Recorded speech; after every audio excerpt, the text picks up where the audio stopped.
I moved your inheritance into my name, starting fresh with someone younger who actually appreciates me."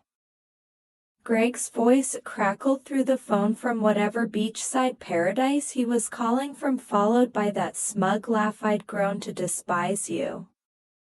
Really should have paid more attention to your accounts, sweetheart." The words hit me like ice water, but I didn't flinch. Instead, I sat quietly in my kitchen in Portland, Oregon, watching the rain streak down the window as my 22-year marriage crumbled in real time. I could hear laughter in the background, female laughter, and the sound of waves. "Some golf trip, you're right," I whispered into the phone, my voice steady as stone. "You deserve it."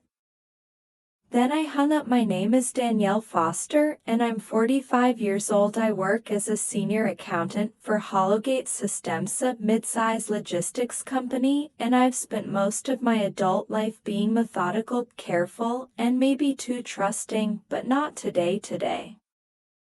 I felt something shift inside me, like tumblers falling into place in a log. Greg thought he was clever. He thought that after 2 decades of marriage he could simply waltz away with the inheritance I'd received from my Uncle Theodore 18 months ago. What he didn't know was that I'd learned to be very, very careful with money, especially after watching him blow through his own savings on his midlife crisis toys, the motorcycle, the expensive golf clubs, the designer clothes he claimed were networking investments.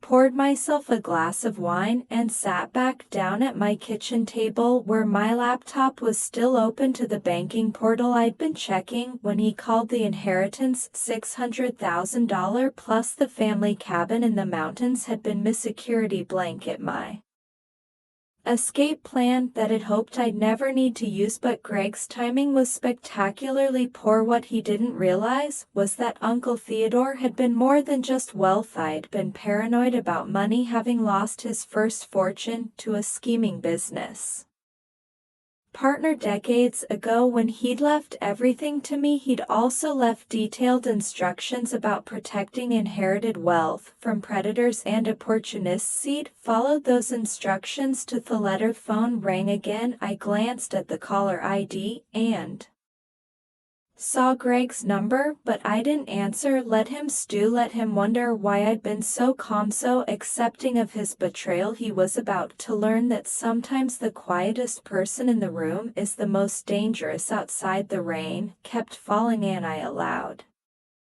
myself a small smile. Greg had just made the biggest mistake of his life, and he didn't even know. Idiot. Growing up, I'd always been the responsible one. While my friends were out partying, I was studying accounting, planning for a stable future. I met Greg during my senior year of college. He was charming, ambitious, and talked about building an empire together. Back then I believed him. For 22 years I'd managed our household finances, while Greg chased one get-rich-quick scheme after another. His construction company that folded after 6 months, the restaurant investment that turned into a tax nightmare, the cryptocurrency venture that cost us our vacation fund. Each time I'd quietly cleaned up the mess, rebuilt our savings, and never said a word about his failures. Greg saw my silence as weakness. I saw Ada's strategy. When Uncle Theodore passed away last year, I'd grieved not just for the loss of the only family member who truly understood me, but for the end over Sunday afternoon conversations about money, legacy, and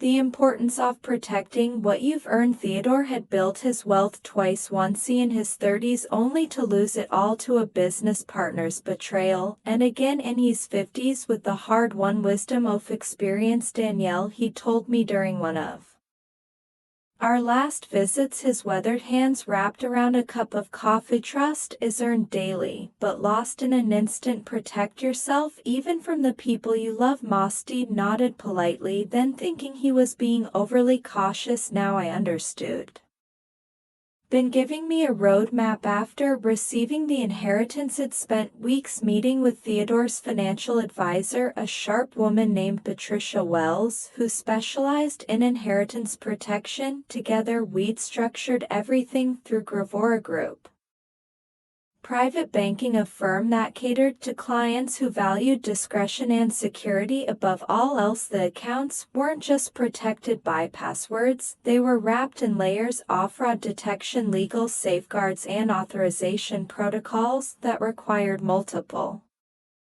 forms of verification for any significant transactions. Greg's name appeared nowhere on any of the documents. In fact, the only way he could have accessed anything was if it voluntarily added him as a beneficiary and provided him with the specific authorization codes, which of course it hadn't. What Greg had tried to do was probably access our joint checking account, where I deposited a small portion of the inheritance for household expenses, but the bulk of Uncle Theodore's gift remained safely locked away, earning interest and waiting for the day I might actually need it. That day apparently had arrived sooner than I'd expect. Eddie opened my laptop and began making a list of everything I needed to do. Reg had just handed me the perfect reason to finally take control of my life. The call I'd been expecting came at 7:15 the next morning. Greg's voice was tight with confusion and barely contained panic. "Danielle, what the hell is going on? I tried to transfer the money yesterday and now the bank is saying there's some kind of investigation. They froze everything." G was already dressed and having coffee, having slept better than I had in months. "Good morning to you too, Greg. How's your golf trip going? Cut the crap. What did you do?" I took a slow sip of my coffee, savoring both the rich Colombian blend and the sound of fear creeping into my husband's voice. "I didn't do anything, sweetheart, but apparently you tried to commit bank fraud. That tends to trigger automatic security protocols." The silence stretched so long I wondered if the call had dropped. Finally, Greg spoke again, his voice strained. "What are you talking about? I'm your husband. I have rights. Tot hat money. Actually you don't." I walked to my kitchen window and looked out at the morning drizzle. Uncle Theodore's inheritance was placed in a protected trust specifically designed to prevent unauthorized access. When you tried to move funds without proper authorization, you triggered fraud prevention measures. You're lying. Married couples share assets automatically, not inherited assets placed in protective trusts, Greg, especially not when the beneficiary has been advised to protect those assets from potential threats. He paused, letting that sink in. The bank considers your attempted transfer to be identity theft and attempted grand larceny. Could hear him breathing hard through the phone. In the background I caught the sound of that same female laughter from yesterday. My replacement was apparently still enjoying her vacation, blissfully unaware that her sugar daddy had just become a liability. "Danielle, you need to fix this. Call the bank and tell them you authorized the transfer." Would I do that because we're married? Because you love me? Because you called me yesterday to announce you were leaving me for someone younger? I finished quietly. Because you've been lying to me about this golf trip, because you thought you could steal my inheritance and run off into the sunset. Another long silence. When Greg spoke again, his voice had lost all its blustery, "Can explain everything." "GM, sure you can, but I am not interested in hearing it." I set down my coffee cup and reached for the manila folder I'd prepared the night before. "I am filing for divorce today, Greg. My lawyer will be in touch. You can't dot his. That money belongs to both of us now," I said calmly. "It really doesn't, and thanks to your little stunt yesterday of just made my divorce attorney job incredibly easy." Hung up and turned off my phone. Today was going to be a very busy day and I had a lot of people to call, but first I was going to enjoy another cup of coffee and watch the rain. For the first time in years the weather matched my mood perfectly, clear and refreshing. By 9 a.m. I was sitting in the office of Patterson and Associates, the law firm I'd quietly consulted 3 months ago when Greg's behavior had started becoming increasingly erratic. My attorney Jennifer Patterson was a sharp woman in her 50s who specialized in complex divorce cases involving hidden assets and financial fraud. Danielle, I have to say this is one of the cleaner cases I've seen in years, Jennifer said, reviewing the documents. I'd brought your husband essentially gift wrapped his infidelity and attempted theft for us. I'd come prepared with everything: screenshots of Greg's suspicious credit card charges over the past 6 months, including hotels and cities where he'd supposedly been on business trips, expensive dinners for two, and jewelry purchases I'd never received. He also had the banking records showing his attempted unauthorized access to my inheritance, complete with timestamps and fraud alerts. What I don't understand, Jennifer continued, is how he thought he could access a protected trust without your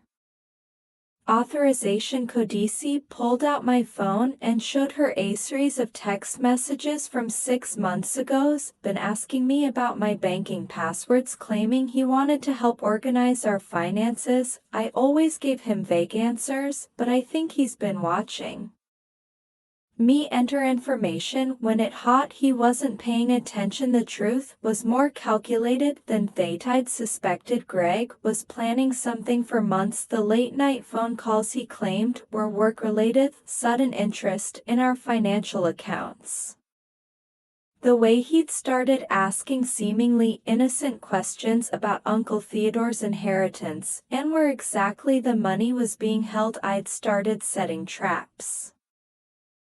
3 weeks ago, I'd left a fake bank statement on my desk, one showing a much smaller inheritance balance in a different account. Greg had photographed it. When he thought I wasn't looking, I'd watched him through the reflection in my computer monitor.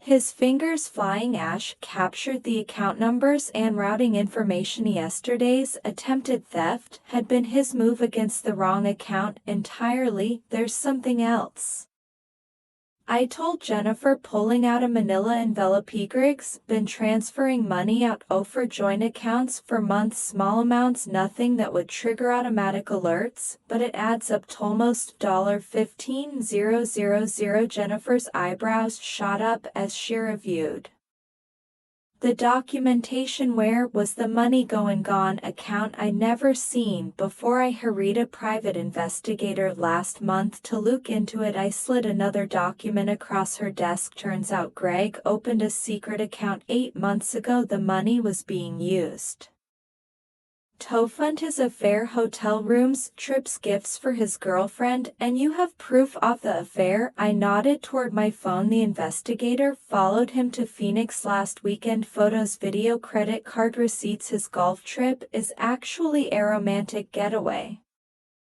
with a 28-year-old named Amber, who works at his favorite sports bar. Jennifer was taking notice quickly. This is excellent work, Daniel. With this level of documentation, we can file for divorce on grounds of adultery and financial malfeasance, plus his attempted theft yesterday gives us leverage for every favorable settlement. There's one more thing, I said quietly. When I set up the inheritance protection with my uncle's financial advisor, I included a clause that would automatically revoke any claim Greg might have to shared marital assets. I've ever attempted to access the inheritance fraudulently. Jennifer looked up from her notes. You mean his attempt yesterday triggered an automatic forfeit clause, as of yesterday evening Greg legally forfeited his claim to our house, our shared savings, and his portion of my retirement accounts. I smiled grimly. Uncle Theodore was very thorough in his advice about protecting family wealth from predators. Jennifer sat back in her chair looking impressed. Your uncle sounds like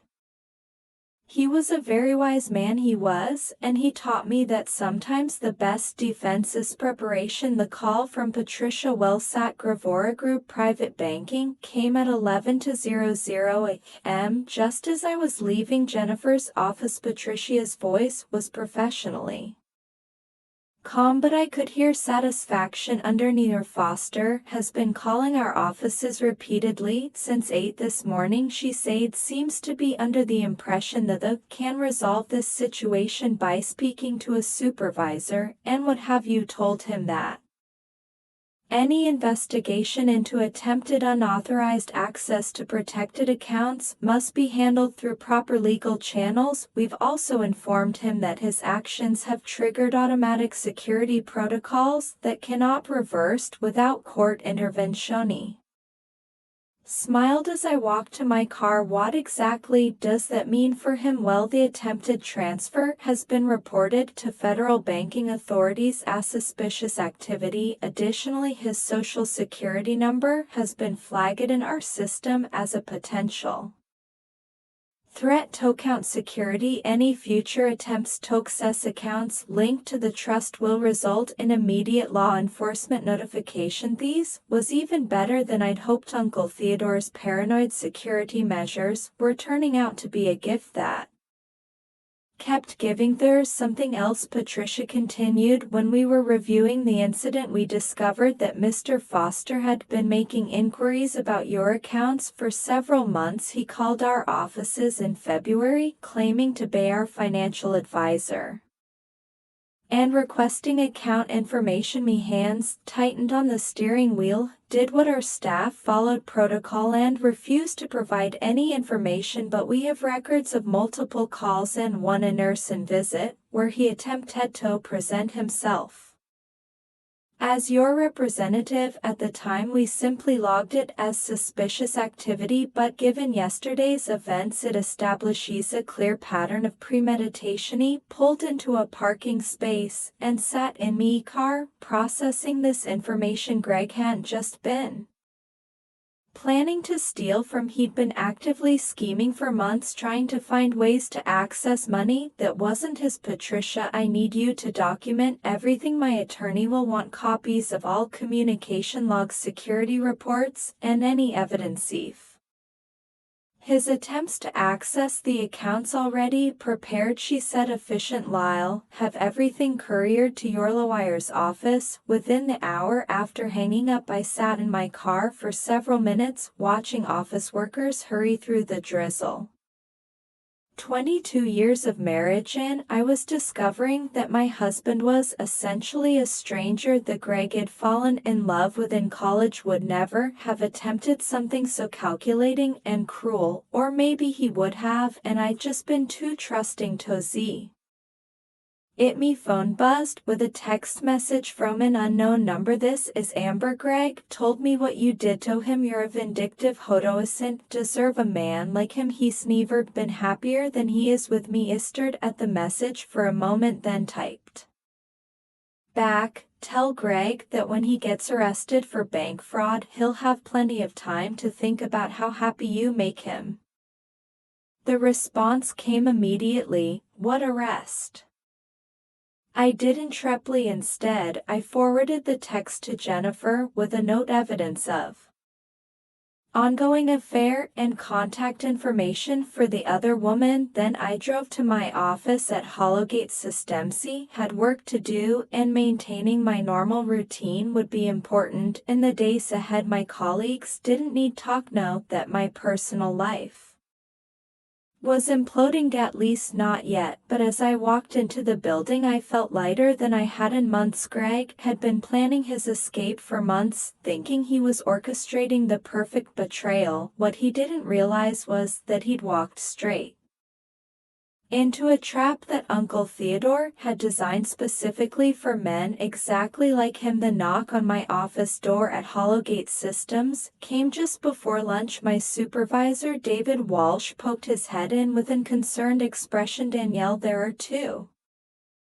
People here to see you, they say they're from federal banking enforcement. Me heart skipped, but I kept my voice steady. Send them in please. Two agents entered my office, a woman in her 40s with kind eyes, and a younger man who looked like he'd stepped out of a recruiting poster. They showed their credentials and introduced themselves as Agent Martinez and Agent Thompson. Mrs. Foster, we're investigating suspicious banking activity related to your inheritance accounts, Agent Martinez said, settling into the chair across from me desk. We understand your husband attempted to access protected funds without authorization. That's correct. I closed my laptop and gave them my full attention. He called yesterday from what he claimed was a golf trip to inform me he'd moved my inheritance into his name. When I told him I didn't believe that was possible, became agitated. Agent Thompson was taking notes. Were you aware of any prior attempts by your husband to access these accounts? Not until this morning, when my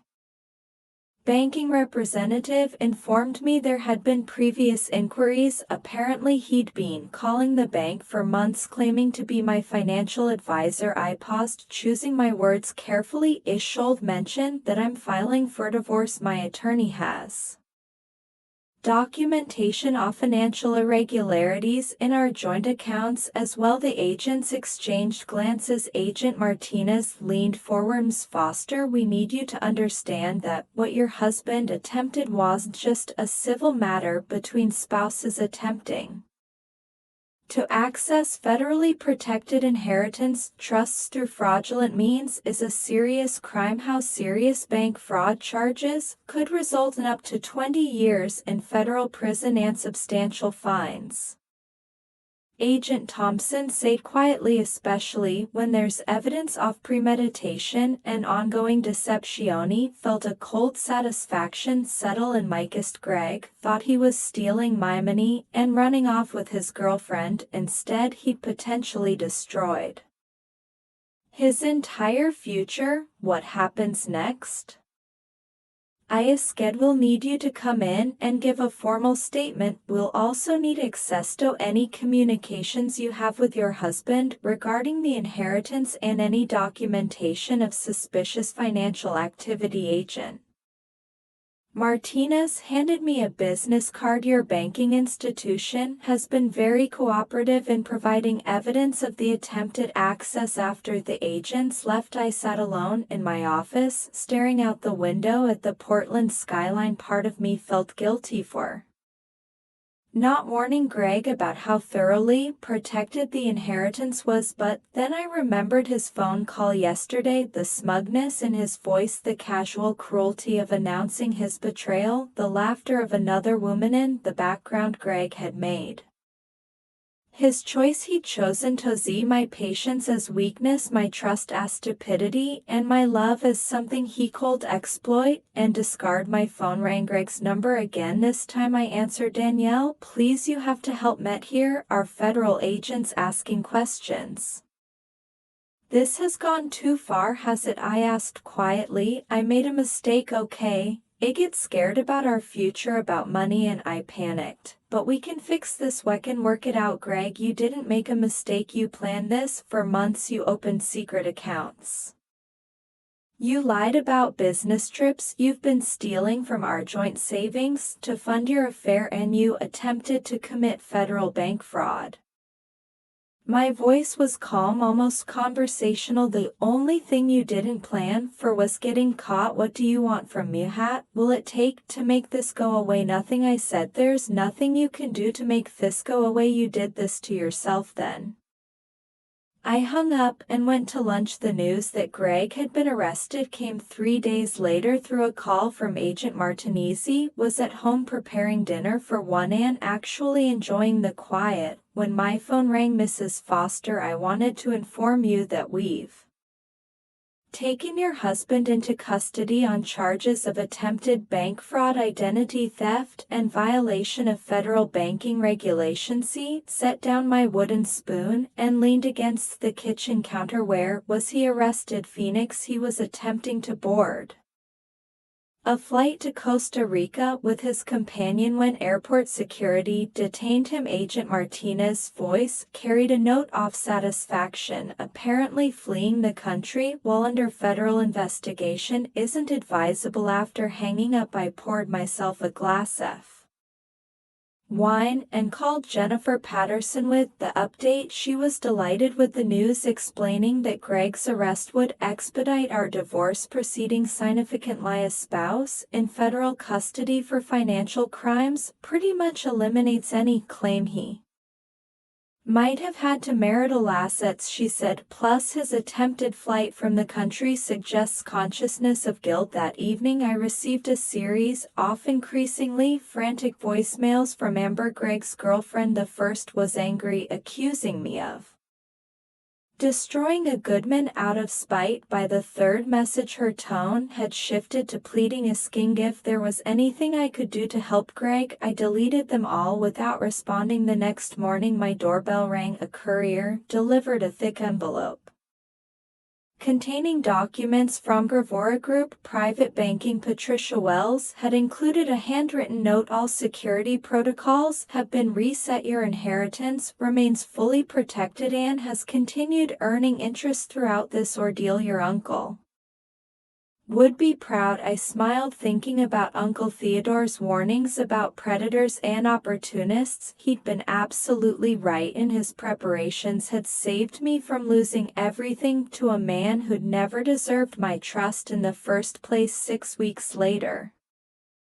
I stood in the courthouse as Judge Morrison finalized my divorce decree. Greg appeared via video link from federal detention, looking haggard and defeated. His public defender had advised him to agree to all terms rather than fight a battle he couldn't win. The settlement was everything Jennifer had promised. I kept the house, my retirement accounts, the inheritance, and me car. Greg kept his legal troubles and a debt to the federal government that would follow him for decades. The defendant forfeited any claim to marital assets through his attempted fraudulent access to protected accounts. Judge Morrison stated, for the record, this divorce is granted with prejudice and all financial arrangements are final and non-negotiable. As I walked out of the courthouse, my phone buzzed with a text from my sister Catherine. Saw the news about Greg's sentencing, 28 months in federal prison. Are you okay? Texted back, never been better. That afternoon, I met with Patricia Wells to discuss investment strategies for mine found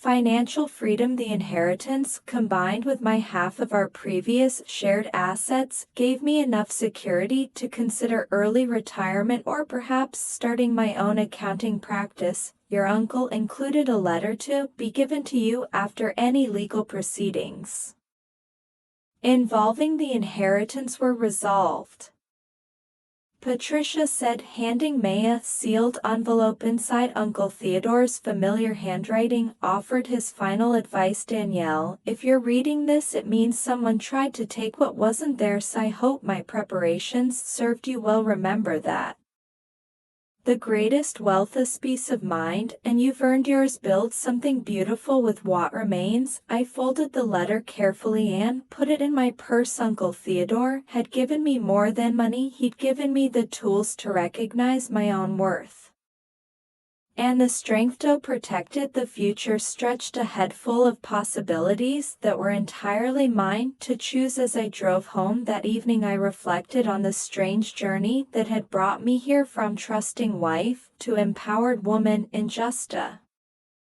few short months. Greg's betrayal had been devastating, but it had also been liberating, forcing me to discover a strength I never knew I possessed.